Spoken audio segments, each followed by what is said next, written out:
আসসালামু আলাইকুম। স্বপ্নবাজ এডমিশন যোদ্ধারা, তোমরা যারা জগন্নাথ বিশ্ববিদ্যালয়ের জন্য অনেক তথ্য জানতে চেয়েছিলা, ইতিপূর্বে আমি দুইটা ভিডিও দিয়েছিলাম। তোমরা জানো যে ডিসেম্বরের 5 তারিখ থেকে জগন্নাথ বিশ্ববিদ্যালয়ে ভর্তি পরীক্ষা শুরু হবে ই ইউনিটের মাধ্যমে। অর্থাৎ সেখানে 5টা unit A B C D E. এই ই ইউনিট হচ্ছে চারুকলাদের জন্য। তো আগের ভিডিওগুলোতে আমি বলে দিয়েছিলাম যে কারা কোথায় আবেদন করতে পারবা, কিন্তু সেখানে অধিকাংশ শিক্ষার্থী প্রশ্ন করেছিল যে ভাইয়া বিভাগ পরিবর্তন নিয়ে কিছু ভিডিও দেন। আসলে বিভাগ পরিবর্তন করলে কারা কোথায় আবেদন করতে পারবে, কোন ইউনিটের পরীক্ষার্থীরা কোথায় পরীক্ষা দিতে পারবে, এই যে একটা তথ্য তোমাদের জানার ছিল, সেটা নিয়ে আজকে ভিডিওতে বিস্তারিত কথা বলবো। আসলে বিভাগ পরিবর্তন করলে বাণিজ্য শিক্ষার্থীরা কোথায় পরীক্ষা দিতে পারবে এবং তাদের পয়েন্ট ক্যাটাগরিটা কেমন হবে সেটা তোমাদেরকে জানিয়ে দেবো। শিক্ষার্থীরা, ভিডিওর শুরুতে বলে রাখি, টার্গেট ইউনিভার্সিটি 25 চ্যানেলটি সর্বদা শিক্ষা সংক্রান্ত এসএসসি, এইচএসসি ও এডমিশন নিয়ে কাজ করে। তাই চ্যানেলটিতে নতুন হয়ে থাকলে অবশ্যই সাবস্ক্রাইব করে পাশে থাকা বেল আইকনটি বাজিয়ে রেখে আমাদের সাথেই থাকো। দেখো, প্রথমে বলবো যে সেখানে পরীক্ষার ডেট নিয়ে অলরেডি আমার একটা ভিডিও আছে, আমি এই ভিডিওর কমেন্ট বক্সে সেই ভিডিওর লিংকটা পিন করে রাখবো। সেখান থেকে পরীক্ষার কোন তারিখে কোনটা হবে সেটা একটু জেনে নিও। আজকে শুধুমাত্র বিভাগ পরিবর্তন নিয়ে বলি। এই ইউনিট যেটা, এই ইউনিট হচ্ছে সাধারণত বিজ্ঞান, যারা সায়েন্স থেকে আসতো এসএসসি এসএসসি তাদের জন্য হচ্ছে এই ইউনিট। এখানে আবেদন করতে পয়েন্ট লাগবে 3.50 এসএসসি এবং এইচএসসি তে ন্যূনতম 3.50 করে, সর্বমোট 8 পয়েন্ট হলে এখানে আবেদন করতে পারবা।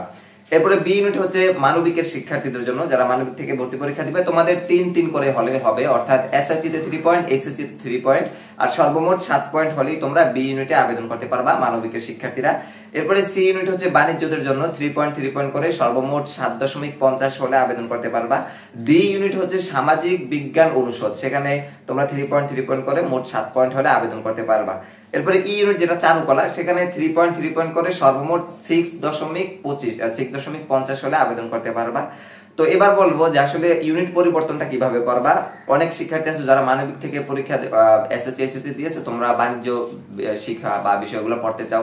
আবার যারা বাণিজ্য থেকে এসএসসি এসএসসি দিয়েছে, তোমরা মানবিকের সাবজেক্টগুলো পড়তে চাও। সেক্ষেত্রে তোমাদেরকে বলে রাখি, যারা একমাত্র বিজ্ঞান থেকে পরীক্ষা দিয়েছে, অর্থাৎ এই ইউনিটে ভর্তি পরীক্ষা দিবা, সায়েন্স ব্যাকগ্রাউন্ড, তোমরা চাইলে প্রত্যেকটা ইউনিটে ভর্তি পরীক্ষা দিতে পারবা। বি ইউনিটেও দিতে পারবা, সি ইউনিটেও দিতে পারবা। এবার হচ্ছে এ ইউনিট শেষ, মানে এ বি সি এই 3টা ইউনিটই তোমরা পরীক্ষা দিতে পারবা। এরপর যারা মানবিকের শিক্ষার্থী রয়েছে, আর এখানে বলে রাখি, যারা ওই সায়েন্স থেকে অন্য বিভাগে পরীক্ষা দিবা, তোমাদের অবশ্যই অন্য বিভাগের ক্রাইটেরিয়া পূরণ থাকতে হবে। এরপর বিজ্ঞান ইউনিট, মানবিক থেকে যারা দিবা বি ইউনিটে ভর্তি পরীক্ষা, তোমরা চাইলে সি ইউনিটে যাইতে পারবা, অর্থাৎ বাণিজ্য শাখাদের যেই ইউনিট সেখানে যেতে পারবা, কিন্তু এ ইউনিটে দিতে পারবা না। আবার সেম ভাবে বাণিজ্য শিক্ষার্থীরা, অর্থাৎ যারা সি ইউনিটে পরীক্ষা দিবে, তারা চাইলে বি ইউনিটে মানে যাইতে পারবে, যেটা মানবিকের বিভাগ, কিন্তু তারা এ ইউনিটে যাইতে পারবে না। অর্থাৎ 3টা ইউনিট, এ ইউনিট হচ্ছে বিজ্ঞান শিক্ষার্থীদের জন্য, তারা চাইলে বি সি এই 3টাতেই দিতে পারবে। আর বিজ্ঞানের মানবিকের জন্য যেটা বি ইউনিট, তারা চাইলে শুধুমাত্র সি ইউনিটে যেতে পারবে, আর সি ইউনিটের শিক্ষার্থীরা শুধুমাত্র বি ইউনিটে আসতে পারবে। অর্থাৎ বিভাগ পরিবর্তন হবে শুধুমাত্র সি, বি এবং সি এই দুইটা শিক্ষার্থীরা শুধুমাত্র এই 2 ইউনিটের ভিতরে পরিবর্তন করতে পারবে।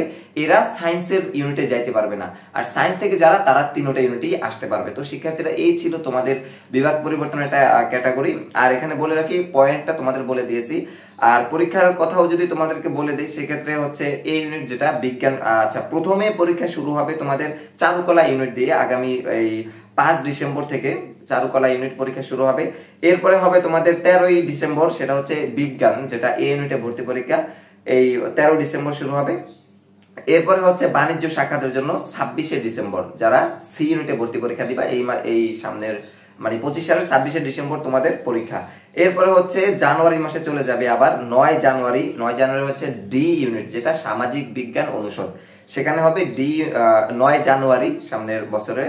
এরপরে হচ্ছে সর্বশেষ হবে এই তোমার মানবিকের, যেটা 23শে জানুয়ারি, অর্থাৎ বি ইউনিটের ভর্তি পরীক্ষার মাধ্যমে জগন্নাথ বিশ্ববিদ্যালয়ে ভর্তি পরীক্ষা শেষ করবে 26 সালের 23শে জানুয়ারি। তো শিক্ষার্থীরা, এই ছিল তোমাদের জগন্নাথ বিশ্ববিদ্যালয়ের সর্বশেষ এক ভিডিওতে তোমাদেরকে বলে দিয়েছি কোনটাতে কত পয়েন্ট করে লাগবে, এসএসসি এসএসসি জিপিএ শর্ত, এরপরে মোট গ্রেড পয়েন্ট বলে দিলাম, এরপরে বলেছি ভর্তি পরীক্ষার তারিখ, এরপরে বলেছি বিভাগ পরিবর্তন। তো শিক্ষার্থীরা, পরবর্তীতে কোন বিশ্ববিদ্যালয় নিয়ে তোমরা জানতে চাও সেটা আমাদেরকে কমেন্ট করো। এরপরে আমি প্রত্যেকটা বিশ্ববিদ্যালয় নিয়ে স্পেসিফিকলি ভিডিও তোমাদেরকে দিয়ে যাবো। সাথেই থাকো আমাদের, দেখা হবে পরবর্তী ভিডিওতে। সে পর্যন্ত ভালো থাকো, সুস্থ থাকো, আল্লাহ হাফেজ।